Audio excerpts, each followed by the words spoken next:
प्रसिद्ध तबला वादक पद्मविभूषण उस्ताद जाकीर हुसेन यांचा निधन झाल्याची बातमी ही समजली। खऱ्या अर्थानं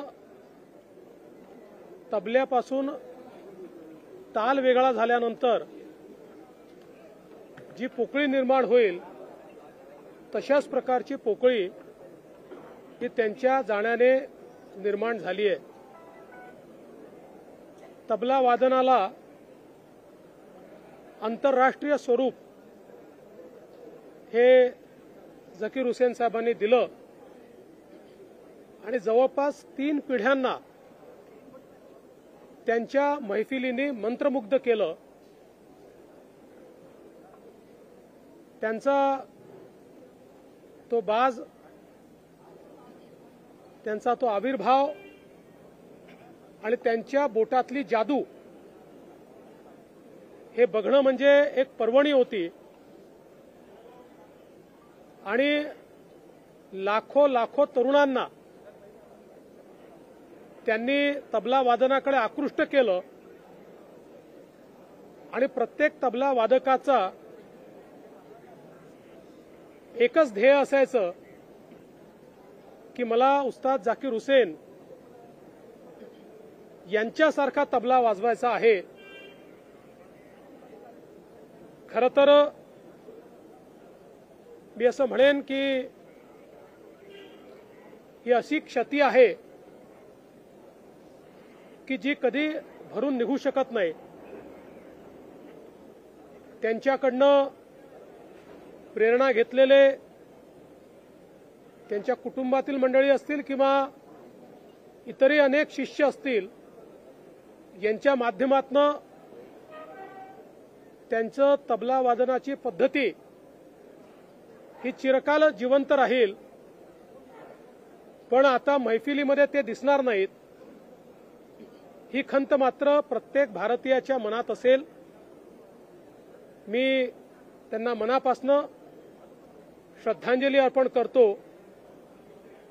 आणि त्यांच्या कुटुंबाच्या दुःखामध्ये आम्ही सर्व सामील आहोत एवढंच या प्रसंगी बोलतो। सर, काल तुम्ही विरोधी पक्षाला आवाहन केलेलं होतं की माध्यमांमध्ये नव्हे तर विधिमंडळात येऊन चर्चा करावी। आज अंबादास दानवेने तुम्हाला खुलं आवाहन केलंय की विधिमंडळात जर चर्चा करायची तयार असेल तर फक्त तुम्ही खोटं बोलू नका। मला असं वाटतं की या ठिकाणी अंबादास दानवे असतील किंवा विरोधी पक्षाच्या इतरही सदस्यांना माझं अतिशय प्रांजळपणे आव्हान आहे की त्यांनी पाहिजे ती चर्चा करावी। जे महत्त्वाचे विषय आहेत त्या विषयांवर त्यांना हवी ती चर्चा करावी। सरकार उत्तर द्यायला सक्षम आहे। सरकार कुठलीही बाजू लपवून ठेवणार नाही। सरकार कुठेही मागे पुढे पाहणार नाही। मात्र विरोधकांनी केवळ राजकारण करायचं ठरवलं तर मग राजकीयच उत्तर मिळेल।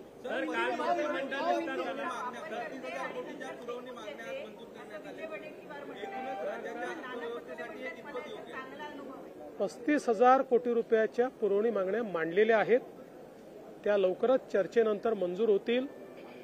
आपण जर बघितलं तर आपला अर्थसंकल्प 6 लाख कोटीपेक्षा मोठा आहे। जेव्हा आपला अर्थसंकल्प 2-2.5 लाख कोटीचा होता तेव्हाही आपण 15,000 कोटीच्या पुरवणी मागण्या मांडायचो आणि विशेषतः जेव्हापासून आपण नवीन अकाउंटिंग सिस्टीम सुरू केलेली आहे तेव्हापासून पुरवणी मागण्यांची संख्या वाढलेली आहे। कारण पूर्वी आपण जवळपास वर्षभरातल्या सगळ्या गोष्टी बजेटेड करायचो, आता आपण त्या अर्थसंकल्पित केल्या तरी ऍक्च्युअल त्या मागण्यांच्या संदर्भात जे बजेटिंग आपण करतो ते पुरवणी मागण्यांमध्ये करतो आणि म्हणूनच मला असं वाटतं की 35,000 कोटीच्या या पुरवणी मागण्या आलेल्या आहेत। योग्य चर्चा करून त्या मागण्या आम्ही मंजूर करू। सुधीर भाऊ विधानसभेच्या कामकाजात सहभागी होणार नाही अशी चर्चा सुरू आहे। तुमची काही चर्चा झाली आहे का सुधीर भाऊ सोबत? पहिल्यांदा तर ओबीसींबद्दल बोलायचा काँग्रेसला अधिकार नाही, कारण काँग्रेसच्या उभ्या जीवनामध्ये ओबीसींवर अन्याय करण्याच्या व्यतिरिक्त काँग्रेसने काही केलं नाही. महाराष्ट्रातलं ओबीसी मंत्रालय मी मुख्यमंत्री असताना स्थापन झालं. महाराष्ट्रामध्ये ओबीसी समाजाकरता 48 GR हे आमच्या सरकारने काढले. मी आणि शिंदेसाहेब असताना महाज्योतीची स्थापना असेल, 52 हॉस्टेल असतील, शिक्षणाची व्यवस्था असेल, PhDची व्यवस्था असेल, वेगवेगळ्या प्रकारे विदेशी शिक्षणाची व्यवस्था असेल, रोजगाराची व्यवस्था असेल, सगळ्या बाबतीतली कामं ही महायुतीच्या सरकारने आम्ही केलेली आहेत. काँग्रेसला दाखवण्यासारखं एकही काम नाही. देशामध्ये देखील इतक्या वर्षांनंतर ओबीसी समाजाला त्या ठिकाणी संवैधानिक दर्जा हा मोदीजींनी दिला. जवळजवळ 60-65 वर्षांनंतर मेडिकल ज्या ऍडमिशन आहेत त्याच्यामध्ये ओबीसींना आरक्षण हे मोदी साहेबांनी दिलं. आणि आजही आपण पाहू शकतो मोदी साहेबांचं मंत्रिमंडळ असेल किंवा आमचं मंत्रिमंडळ असेल, सर्वाधिक ओबीसी मंत्री आमच्या मंत्रिमंडळात पाहायला मिळतात.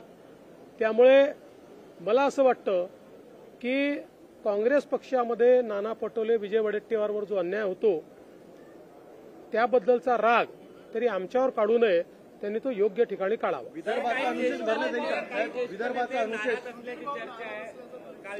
माझी सुधीर भाऊंशी नीट चर्चा झालेली आहे. सुधीर भाऊ आमचे ज्येष्ठ नेते आहेत आणि जसं मी सांगितलं की पक्षाने काही लोकांना मंत्रिमंडळात न घेण्याच्या पाठीमागे त्यांना काही विशिष्ट जबाबदारी देण्याचा मानस तयार केलेला आहे. शेवटी पक्ष आणि सरकार या दोन्ही गोष्टी आपल्याला चालवायच्या असतात. त्यामुळे काही वेळी सरकारमध्ये काम करणारे पक्षात काम करतात, काही पक्षात काम करणारे सरकारमध्ये काम करतात. सुधीरभाऊ अतिशय अनुभवी नेते आहेत, महाराष्ट्राचे आमचे अध्यक्ष राहिलेले आहेत. त्यामुळे आमच्या केंद्रीय पक्षाने त्यांच्याबद्दल काही विचार करूनच त्यांना मंत्रिमंडळात घेतलेलं नाही. जितेंद्र आव्हाड यांनी म्हटलं जापानमध्ये जितेंद्र आव्हाड यांनी म्हटलं जापानमध्ये विरोधकांनी जितेंद्र आव्हाड यांनी म्हटलं जापानमध्ये ईव्हीएम बंद झालाय. मग आपल्या इथे का नाही भारतात? जितेंद्र आव्हाड मनात येईल ते बोलतात. त्यांना कुठला पुरावाही लागत नाही, त्यांना आगाही लागत नाही आणि पिछाही लागत नाही. त्याच्यामुळे अशा प्रकारच्या प्रश्नांना मला उत्तर विचारू नका. त्यांच्यासारखे बोलणारे काही लोक आहेत, मी तुम्हाला नावं सांगेन, त्यांना उत्तर विचारा. आज आंदोलन केलेलं आहे. ये बहुत ही दुख की बात है. पद्म विभूषण जाकिर हुसैन जी, इनका आज दुखद निधन हुआ है. तबले से अगर ताल दूर कर दी जाए तो जिस प्रकार की अवस्था होगी उसी प्रकार की अवस्था आज हमारे संगीत के क्षेत्र में तैयार हुई है. जकीर हुसैन जी ने 3 पीढ़ियों को अपने महफिलों के माध्यम से संगीत से जोड़ा, उन्हें रिझाया, उन्हें एक प्रकार से मंत्रमुग्ध किया और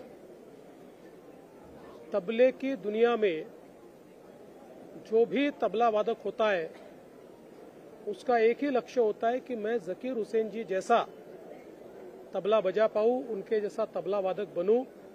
इस प्रकार की एक प्रतिमा उन्होंने तैयार की. हमारे तबले को एक वैश्विक स्वरूप जकीर हुसैन जी ने दिया और मैं ऐसा मानता हूं कि उनके जाने से जो क्षति तैयार हुई है वो तो पूरी नहीं हो सकती, लेकिन उन्होंने इतने लोग तैयार किए हैं कि जो लोग उनकी विधा को और हमारे संगीत को ऐसे ही आगे बढ़ाते रहेंगे. मैं उन्हें विनम्र श्रद्धांजलि अर्पण करता हूं और उनके परिवार के दुख में हम सभी लोग शामिल हैं, इतना ही कहना चाहता हूं.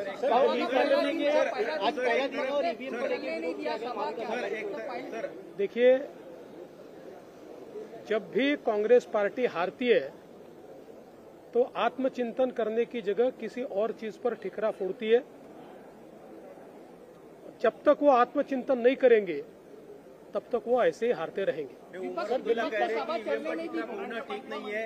वो इंडिया अलायंस के नेता है, सीएम है जम्मू कश्मीर के, और उनके नेता यहाँ पर ईवीएम पर आंदोलन कर रहे हैं. देखिए, चूंकि सब लोगों ने चुनाव करीब से देखा है, अगर ईवीएम का कोई मसला होता तो उमर अब्दुल्ला मुख्यमंत्री नहीं होते, लेकिन वो मुख्यमंत्री बने। वो जानते हैं कि ईवीएम का कोई मसला है ही नहीं। कर्नाटक में सरकार आती है तो ईवीएम का मसला नहीं है, झारखंड में सरकार आती है तो ईवीएम का मसला नहीं है, महाराष्ट्र में सरकार आती है तो ईवीएम का मसला तैयार होता है। मुझे लगता है ये निरी मूर्खता है, इससे ज्यादा कुछ नहीं। सर,